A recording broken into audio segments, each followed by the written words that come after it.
kawan pajak semua, salam sehat. Kembali lagi kita berjumpa dalam One Sinearnya dari KPP PMA 1. Senang sekali berjumpa dengan kawan pajak semua. Sebelumnya kami minta izin, kami melepaskan masker. Kami sudah melakukan tes antigen sebelumnya dan sudah oke. Ini untuk memperjelas sehingga kita bisa memberikan informasi yang lebih jelas, pengucapannya dan lafalnya juga. Dan kami mohon agar kawan pajak semua tetap juga menjaga kesehatan, protokol kesehatannya, dan seperti kita di KPP PMA 1. Nah, untuk episode One Sinear kali ini, kita akan membawakan Per 03 Series, yaitu mengenai faktur pajak, khususnya mengenai pembetulan dan pembatalan faktur pajak. Nah, sebelumnya saya akan perkenalkan diri, nama saya Sondang, penyuluh dari KPP PMA 1. Di sebelah kanan saya adalah Pak Ali. Silahkan Pak Ali, mungkin sekalian disapa langsung. Baik, kawan pajak, selamat pagi Kak Sondang, dan juga selamat pagi kawan pajak semuanya. Kabar sehat untuk kita semuanya. Dan di sebelah kiri saya, seperti cerdas cermat adalah Mas Dedi. Silahkan Mas Dedi. Selamat pagi kawan pajak. Nah, ini adalah narasumber kita di sini sekarang, dan kita akan membahas mengenai Per 03. Sebelumnya kawan pajak, kita sudah membahas ini di Instagram Live yang dilakukan di Reboan setiap Rabu. Ini di episode minggu lalu. Ini sekalian iklan sedikit ya kawan pajak, silahkan follow Instagram KPP PMA 1, Pajak PMA 1, dan ikuti acara Reboan Live kita setiap pukul 13.30 sampai pukul 14, setengah jam saja kita akan memberikan informasi yang tipis-tipis tapi tidak kaleng-kaleng. Nah, kita akan kembali sekarang khususnya kita bicara ke Pak Ali dulu ya Pak Ali ya. Siap. Kita akan bahas mengenai apa landasan aturannya Pak, apa dasar hukumnya. Kita bicara mengenai faktur pajak dan aplikasinya yang paling baru ini. Oke. Baik Kak Sondang, selamat siang kan pajak semuanya, bahwa ini sebetulnya sebagai kelanjutan kegiatan kita baik di kelas pajak maupun juga dalam IGLA dan juga dalam sinar yang lain, bahwa prinsipnya untuk masalah faktur pajak ini diatur dalam Undang-Undang PPN ya, khususnya dalam PMK 151, PMK 03 2013 sebagaimana diperbarui dengan PMK 18 tahun 2021. Di situ dikatakan bahwa prinsipnya untuk masalah pemotongan faktur pajak itu kita mengacu pada Undang-Undang PPN ya Mas Dedi ya. Betul, Pak. Pasal 13 Undang-Undang dikatakan bahwa faktur pajak dibuat dalam beberapa kondisi. Yang pertama adalah pada saat penyerahan barang kena pajak atau jasa kena pajak, itu yang umum. Yang kedua adalah pada saat diterima pembayaran, apabila pembayaran itu diterima terlebih dahulu sebelum penyerahan BKP atau JKP. Yang ketiga adalah pada saat penerimaan pembayaran termin ya, apabila penyerahan itu sifatnya tidak sekaligus. Dan juga yang keempat adalah ditentukan lain sebagaimana diatur dalam PMK. Yang kedua adalah bahwa tadi disinggung tentang faktur pajak pengganti ya. Pembetulan ya Pak ya. Pembetulan itu sebetulnya bisa dilaksanakan selama yang paling utama adalah SPT masa di luar PPN itu masih bisa dibetulkan ya. Jadi kalau tidak bisa dibetulkan masanya otomatis tidak berlaku lagi mekanisme untuk penggantian atau juga mungkin pembetulan faktur pajak itu. Mungkin itu Kak Sondang. Jadi kawan pajak, untuk mengingatkan sedikit, mungkin tadi saya lupa nyebutinnya karena grogi di awal. Jadi ini khusus yang Per 03 ini adalah seri yang ini kita membahas mengenai pembetulan dan pembatalan faktur pajak.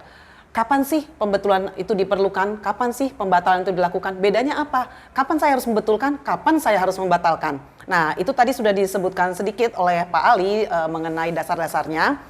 Dan tadi masih pembetulan ya Pak Ali ya? Tadi masih dalam rangkaian umum faktur pajak. Ya. Okay. Mungkin saya sedikit selanjutkan Kak Sondang ya. Siap, silakan Pak. Oke, mungkin sebagai refreshing kan pajak semuanya, bahwa apa saja sih elemen yang harus ada dalam faktur pajak itu. Mungkin Mas Dedi bisa menambahkan juga, atau juga dalam nanti sesi tanya jawab. Sebetulnya di dalam faktur pajak, istilahnya PKP itu dapat membuat faktur pajak pengganti atas faktur pajak sebagaimana dalam pasal 73 jika terdapat kesalahan dalam pengisian atau penulisan faktur pajak sehingga tidak memuat keterangan yang benar, jelas, dan lengkap. Itu Mas Dedi ya? Betul Pak. Oke, Saya bagian betul-betul aja Pak ya. Nanti ada bagiannya. Dalam pasal 72 dikatakan bahwa apa saja sih elemen yang harus ada. Ini juga karena ini elemen ini yang paling penting ya. Yang pertama adalah tentang identitas yang menyertakan BKP atau JKP. Di sana ada nama, ada alamat, ada NPWP-nya. Begitu juga identitas yang menerima. Ini ada beberapa pihak. Pertama adalah kalau PKP jelas nama, alamat, dan NPWP PKP.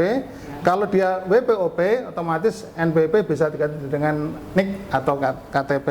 Apabila OP wajib pajak orang pribadi asing, otomatis ada paspornya. Kemudian juga bagi wajib pajak luar negeri otomatis dengan identitas lain itu. Yang kedua adalah yang paling jelas adalah jenis barangnya apa atau juga jasanya apa. Yang ketiga PPN yang dipungut. Yang keempat juga PPN BM yang dipungut. Yang kelima adalah kode, nomor serinya, dan tanggal pemungutan faktur pajak. Tanggal ini penting sekali. Yang terakhir adalah nama dan tanda tangan pihak yang berhak menandatangani faktur pajak itu. Jadi jika ada kesalahan tulis, hitung, atau kesalahan yang memungut keterangan yang tidak sebenarnya, yang sebagaimana tadi di atas saya sebutkan, maka wajib pajak bisa membetulkan ya, atau melakukan pembetulan faktur pajak menurut ketentuan perundang-undangan. Itu mungkin Kak Sundang sebagai penambahan lagi. Jadi membuat betulnya dengan membuat faktur pajak pengganti ya Pak Ali? Iya, betul. Nah, setelah membuat faktur pajak pengganti, langkah selanjutnya itu apa Pak Ali? Oh ya, tadi lupa ya saya sampaikan bahwa yang paling utama adalah setelah membuat faktur pajak pengganti, maka wajib membetulkan pembetulan SPT masa itu selama SPT masanya masih boleh dibetulkan. Gitu. Nah, cukup jelas nih kawan pajak untuk gambarannya akan pembetulan faktur pajak yang diikuti dengan membuat faktur pajak pengganti.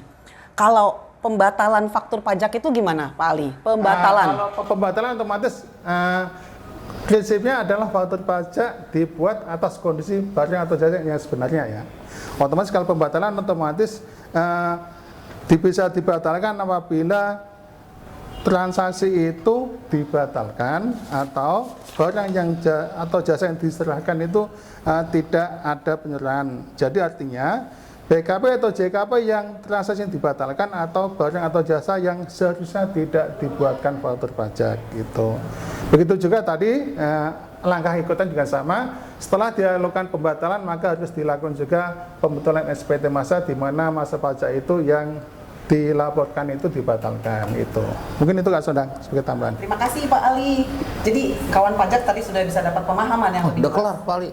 Iya. Aduh enak banget Pak Ali. Dengar oleh kawan pajak ini cukup panjang. Jadi kawan pajak udah dapat pemahaman yang lebih jelas mengenai kapan kawan pajak harus membetulkan, cuma membetulkan, kapan kawan pajak harus membatalkan faktur pajaknya. Nah, sekarang kita coba ulik-ulik. Ini kita punya lembar-lembar banyak karena kita itu mengumpulkan pertanyaan-pertanyaan dari Instagram live kita yang minggu lalu mengenai pembetulan dan pembatalan faktur pajak ya, tanggal 15 Juni. Kita mendapatkan banyak sekali pertanyaan melalui direct message. Itu sudah beberapa kita jawab dan ini masih ada sampai sekitar 48, 50-an. Nah, kita akan coba, kita sudah kelompokkan. Ini Mas Dedi yang mendapatkan kesempatan untuk mengelompokkannya lalu akan menjawabnya kali ini ya. Nanti kita akan mungkin menambahin sedikit. Jadi kebalikannya. Nanti Mas Dedi yang ngomong dan kita yang akan menjawab betul seperti itu. Nah, oke, kita coba ya. Kita kulik nih. Oh, dari pertanyaan yang paling sering ya Pak ya Mas Dedi ya. Ada nggak batas waktu pembuatan faktur pajak pengganti? Kalau untuk batas, Mas Dedi. ya lupa saya ingat situ terus. Lihat Pak Ali terus. Jadi untuk batas waktu pembuatan faktur pajak pengganti maupun sekalian dengan pembatalan faktur pajak dapat dilakukan sepanjang terhadap masa pajak yang bersangkutan belum dilakukan pemeriksaan. Jadi bisa dibetulkan, kalau sebutnya faktur pajak pengganti bisa dibatalkan juga selama belum dilakukan pemeriksaan, atau yang kedua penggantian faktur pajak atau pembatalan faktur pajak tadi menyebabkan kondisi SPT-nya menjadi lebih bayar. Nah, harus ingat juga ada klausul daluarsa penyampaian SPT lebih bayar, yaitu 2 tahun sebelum daluarsa penetapan. Cuman hati-hati di sana saja, selebihnya sih kapanpun bisa dilakukan. Kurang lebih begitu Kakak. Nah, mengenai nomor faktur pajaknya, Mas Dedi, bagaimana nih? Masih sama atau kita rubah? Untuk nomor faktur pajaknya tetap sama. Jadi kalau kawan pajak sudah biasalah dapat nomor seri faktur pajak dari Web Enova, ada 3 digit, misalkan 022, 001, kemudian titik 22, strip baru nomor urutnya 9 digit. Itulah nomor faktur, dan baik saat membuat faktur pajak pengganti nomor tersebut tidak berubah, Kak. Yang berubah itu hanya kode transaksinya. Jadi kalau kawan pajak perhatikan ada 010. 01 itu kode penyerahan kepada selain untuk PPN yang di store sendiri. 0 di belakangnya itu kondisi faktur pajak normal. Jadi kalau pengganti jadi 1. 011 itu kode untuk faktur pajak pengganti.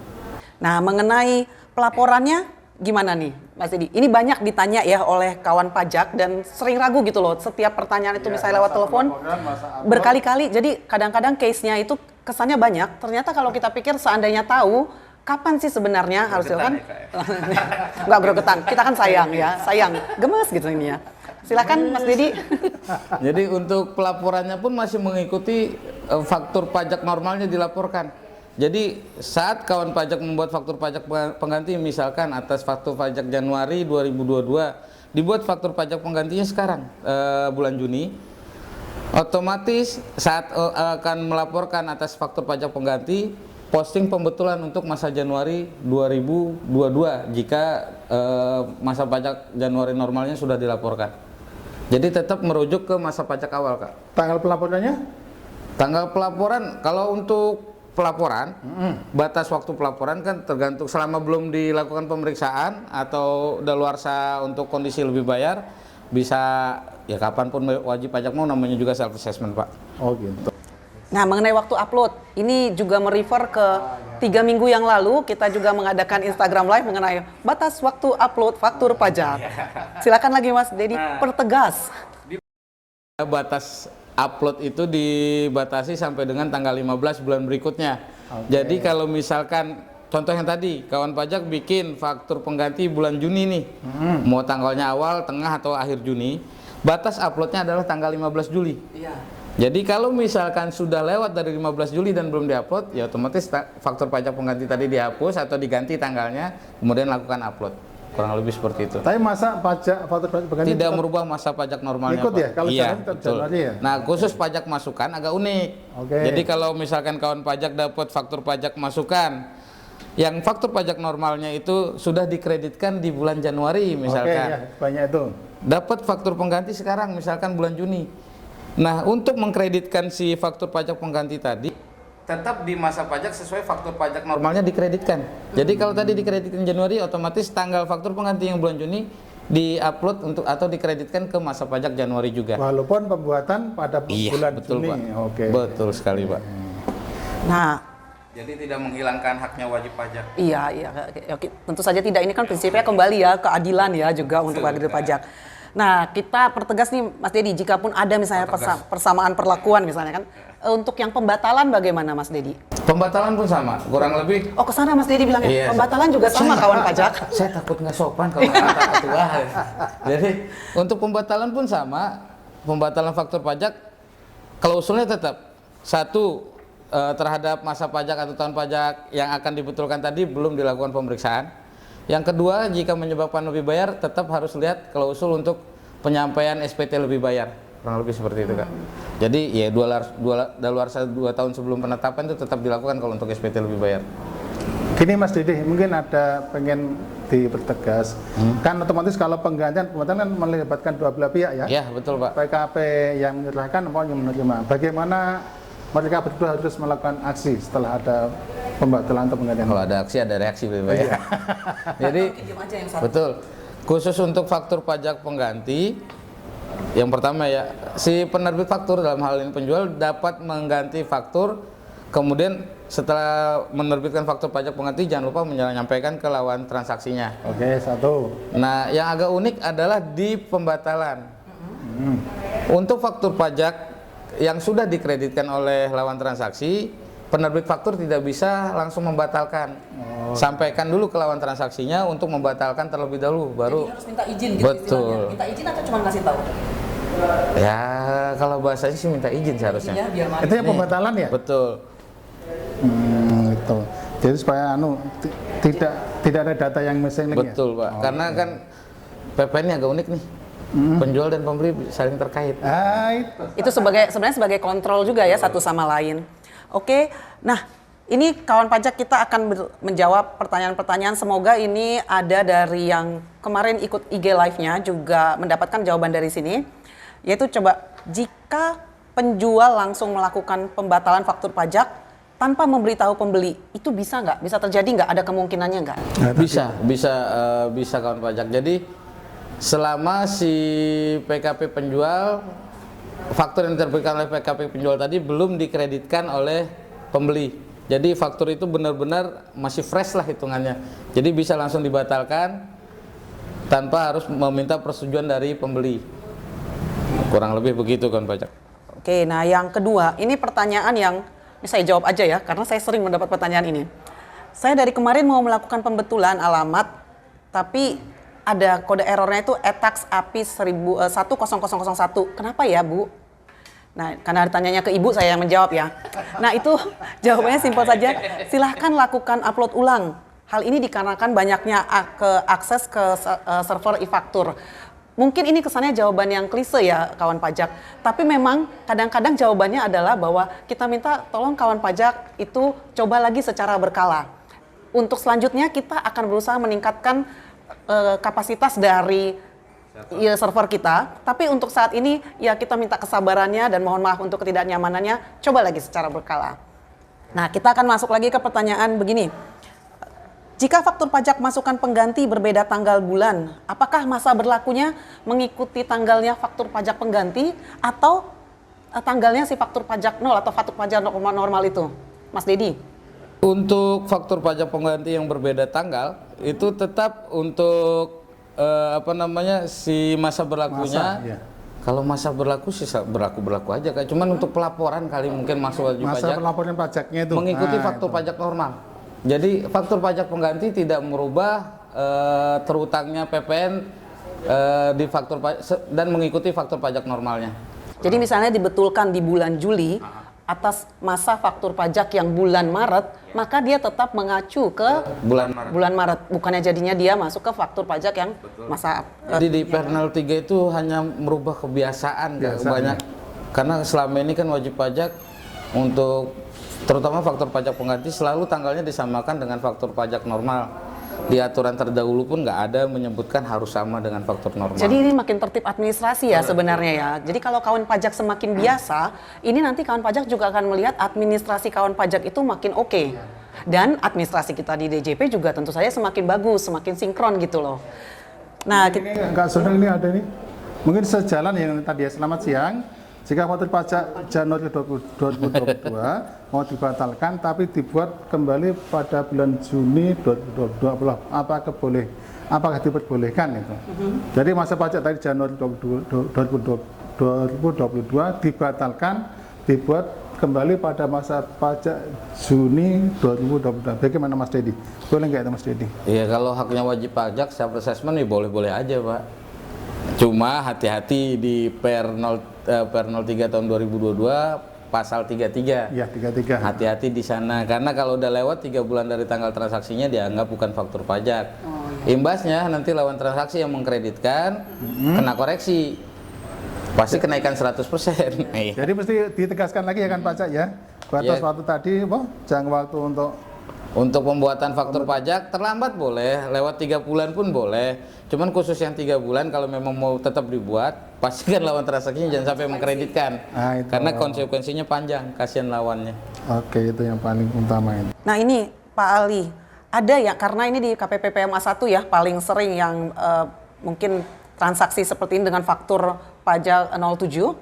Jadi jika salah mencantumkan RPWP untuk customer dengan kategori tempat penimbun berikat, yang setiap pembuatan faktur pajaknya memerlukan dokumen SPPB, itu bagaimana ya Mas Dedi solusinya?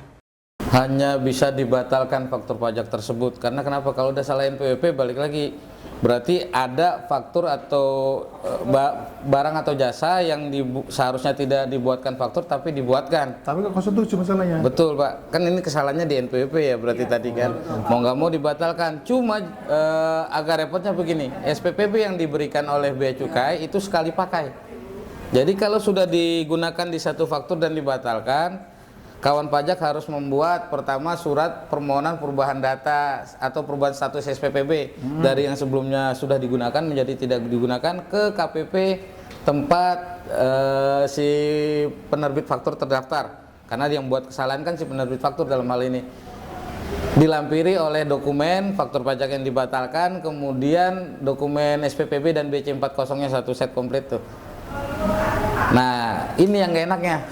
Jadi setelah surat masuk, kami harus buat nih berita acara ke IT kantor pusat. Jadi mohon berhati-hati dalam menginput faktur pajak 07 ya. Terutama untuk kawasan berikat bebas, Kawasan pelabuhan bebas, perdagangan bebas. betul. Karena gini, Ada prekondisi ya, dia harus punya SPPB tadi itu dulu sebelum dia membuat faktur pajaknya. begitu kalian salah input, kalian berbuat, kami yang bertanggung jawab. Karena kami harus buat berita acara nanti, dan berita acara itu tidak bisa diperkirakan selesainya kapan. Karena kan bukan di intern kami sendiri, bukan di kantor PMA 1 ya, kami harus eskalasi ke kantor pusat DJP. Dan ya mohon jangan sering-sering rutin kalau nelpon ke KPP kalau udah terkait perubahan status SPPB, mungkin seminggu sekali boleh lah gitu. Ini di awal-awal soalnya yang sering terjadi ya. Sebenarnya kalau kita lihat sih ya Mas Dedi, kawan pajak ini kita juga apresiasi. Kalau di awal-awal dulu memang itu sering sekali kesalahan yang SPPB ini juga, dan sehingga tapi kalau semakin ke sekarang ya udah mulai. Nah, itu kita syukuri sebagai berarti kawan pajak juga semakin tanggap dan semakin beradaptasi. Nah ini satu pertanyaan terakhir ya, Mas Dedi. Ya, nih yang nomor 9 ini karena juga mirip-mirip nih ya. Kalau untuk DP atas penyerahan barang yang pakai dokumen referensi Bea Cukai itu bagaimana pembuatan faktur pajaknya, Pak? Sedangkan kan belum ada penyerahan BKP JKP. Banyak tanyakan ini. Terkait uang muka nih untuk yang penyerahan ke kawasan berikat ya, ini agak berat. Selama punya dokumen SPPB, misalkan saat pembayaran uang muka tadi sudah punya dokumen, dokumen SPPB tentunya silakan aja buat faktur 07, bisa diakomodir. Yang jadi masalah adalah kalau belum punya dokumen SPPB atau Bea Cukai tidak mau merestui penerbitan SPPB tadi, ya otomatis atas uang muka terbitkan faktur 010. Itu konsekuensinya, Pak? Konsekuensinya? Ya, tidak ada konsekuensi sih Pak, cuman kan enaknya ya uang wajib pajak pun yang dibayar 010 nggak bakal hilang, bisa tetap dikreditkan faktur pajak tersebut. Cuma mungkin nggak ada delay sedikit Ya, pencatatan atau yang jadi masalah adalah pengusaha di kawasan berikatnya pasti protes. Lah saya kan dapat fasilitas nih kok tetap dipungut PPN. Klausul dipungut dibebaskan atau tidak dipungut tadi, begitu ada dokumen keluar masuknya barang, kita sebutnya SPPB, surat persetujuan pengeluaran atau pemasukan barang. Selama itu nggak ada, nggak direstui, otomatis terutang PPN, tidak bisa dibebaskan. Tapi tetap dapat dikreditkan selama tetap pengkreditan mengikuti ketentuan di Undang-Undang PPN untuk pengkreditan pajak masukan. Ya, ini masih sebenarnya hanya sekitar 6 dari 48 pertanyaan, tapi itu menurut saya sudah mewakili. Kalau yang lain itu tadi banyak pertanyaan-pertanyaan lain itu bisa terjawab mungkin dengan penjelasan yang sebelumnya ya Mas Didi ya, belum tidak terlalu Dan spesifik. dari 48 ini yang double sekitar 30 lah. 30 pertanyaan sama. Kami harapkan apa yang sudah diberikan tadi itu bisa sedikit menambah pencerahan kepada kawan pajak atau memberikan reminder untuk refreshment lah ya, untuk apa yang sudah kawan pajak dapatkan, dan jika misalnya ada yang salah bisa diluruskan. Jika misalnya juga kawan pajak masih ada pertanyaan lagi, itu bisa kirim pertanyaannya ke email kita, ke WhatsApp kita, WhatsApp helpdesk ya. Dan juga bisa telepon, biasanya terutama mengenai aplikasi. Kalau mengenai aplikasi di KPP PMA 1 silahkan telepon ke penyuluh, biasanya bertemu dengan Pak Dedi atau Pak Eri. Nah, kawan pajak sudah untuk saat ini mungkin cukup sekian. Kita akan bertemu lagi di One Sinear untuk seri mungkin faktur pajak yang lainnya, atau mungkin jika misalnya memang ada tambahan-tambahan pertanyaan yang mungkin bisa dikirimkan, yang kawan pajak mau kirimkan, jika kita anggap ternyata itu bisa, maksudnya itu mewakili banyak orang lagi, selain pertanyaan-pertanyaan yang tadi, kita mungkin akan buat lagi, jika tidak lewat Instagram Live, ya mungkin akan lewat podcast seperti ini. Nah, sebelumnya nih, Pak Ali dan Mas Dedi, kita harus memberitahukan mengenai yang One Sinear ini, yaitu ini adalah tagline-nya KPP PMA 1, yaitu sama-sama Pak, kita jadi katanya sama-sama, yaitu yaitu on time, no collusion, dan equal treatment. Gini ya, kok saya jadi begini tadi? Oh, diulang. Oh, diulangin, oke. One, yaitu on time, no collusion, dan equal treatment. Oke. Terima kasih kawan pajak, terima kasih untuk perhatiannya dan waktunya. Terima kasih juga kepada Pak Ali dan Mas Dedi. Dan sampai jumpa di One Sinear berikutnya di KPP PMA 1 juga ya. Sampai ngeblank saya. Pajak kuat Indonesia maju. Oh iya, maaf satu lagi. Pajak kuat Indonesia maju. Terima kasih kawan pajak. Terima kasih kawan pajak.